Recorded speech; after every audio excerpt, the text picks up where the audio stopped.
Assalamualaikum warahmatullahi wabarakatuh. Di video kali ini, saya ingin melakukan percobaan terhadap macam-macam gaya. Yang pertama, kita mulai dari gaya magnet. Berikut perlengkapan yang harus disiapkan. Yang pertama, ada magnet. Yang kedua, ada gunting. Yang ketiga, ada cutter. Yang keempat, ada kapas. Yang kelima, ada lidi. Kemudian jarum pentul. Dan yang terakhir, ada kertas. Dan apa yang akan terjadi jika saya mendekatkan magnet ini kepada benda-benda tersebut? Mari kita mulai dari gunting.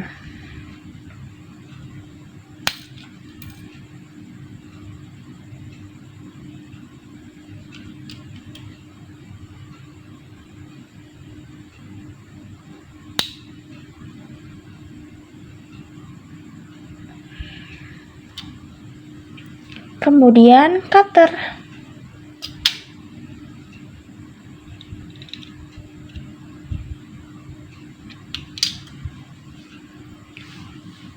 Selanjutnya, kertas.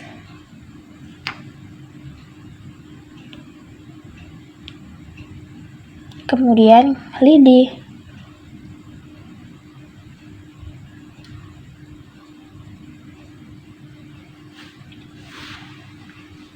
Selanjutnya, ke jarum pentul.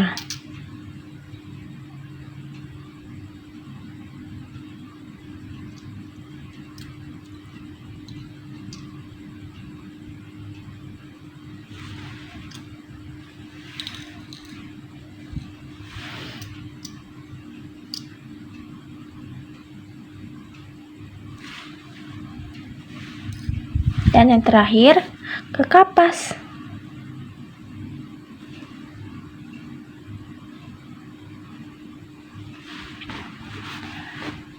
Nah, setelah teman-teman amati, ternyata terdapat beberapa benda yang tidak dapat ditarik dan dapat ditarik oleh magnet. Kenapa begitu? Karena magnet dapat menarik benda-benda yang berbahan dasar besi, seperti contohnya gunting, cutter, jarum pentul. Kemudian yang kedua yaitu ada gaya pegas.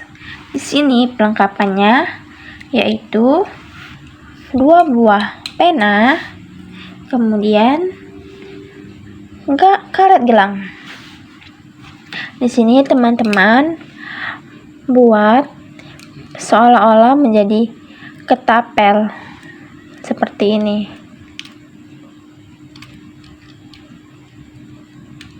Nah, setelah itu coba teman-teman amati apa yang terjadi pada karet ini jika ditarik.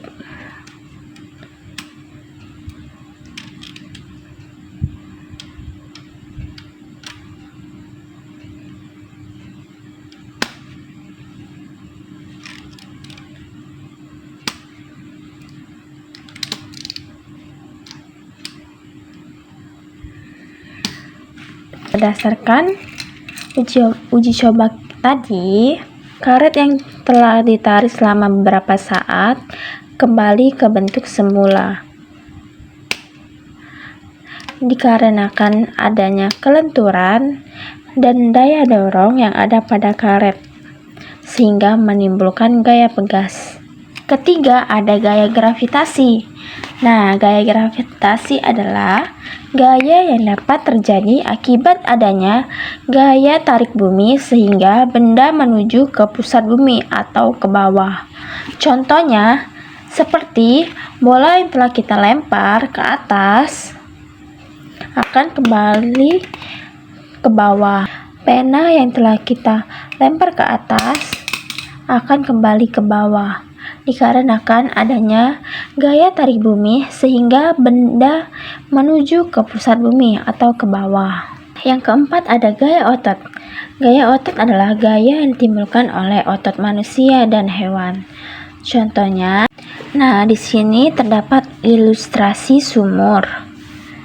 Contoh dari gaya otot ialah menimba air di sumur. Kita harus mengeluarkan atau memerlukan gaya otot sehingga kita dapat mengambil air yang ada di dasar sumur sehingga bisa membawanya ke atas. Yang terakhir ada gaya gesek. Perlengkapan kita butuhkan hanya 2. Yang pertama ada mobil-mobilan. Kemudian yang kedua ada karpet. Di sini teman-teman bisa membedakan kecepatan antara mobil yang dikendarai di lantai yang datar dengan di atas karpet ini. Yang pertama kita coba di lantai yang datar. Kemudian kita coba di atas karpet dengan menggunakan gaya yang sama.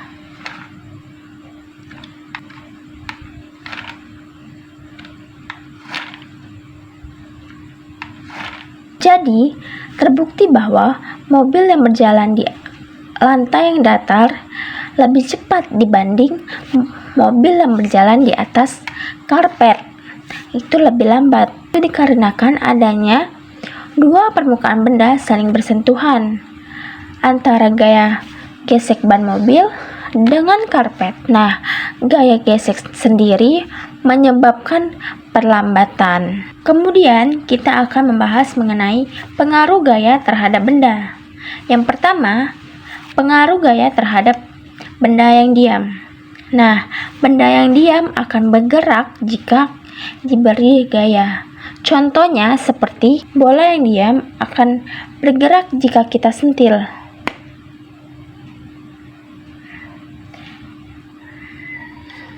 Itu merupakan contoh dari pengaruh gaya terhadap benda yang diam. Yang kedua ada pengaruh gaya terhadap benda yang bergerak. Maksudnya, jika diberi gaya, benda yang bergerak dapat berubah arah menjadi diam atau bergerak lebih cepat. Contohnya, bola yang bergerak akan berubah diam jika kita sentuh, atau dia akan berbalik arah jika kita lempar. Yang terakhir, pengaruh gaya terhadap bentuk benda. Di sini ada sebuah kertas. Sebelum diberi gaya, kertas bentuknya seperti ini, datar seperti biasa. Setelah kita kasih gaya atau diremas, kertas ini akan berubah bentuknya. Jadi seperti ini. Jika kita tambah gaya yang lebih besar lagi, dia akan menjadi lebih kecil. Itu terbukti bahwa pengaruh gaya terhadap bentuk benda. Jadi sebuah benda yang dapat berubah bentuk dikarenakan gaya. Semakin besar gaya yang digunakan, semakin besar pula perubahan bentuknya. Sebuah benda dapat berubah bentuk dikarenakan gaya. Semakin besar gaya yang digunakan, semakin besar pula perubahan bentuknya.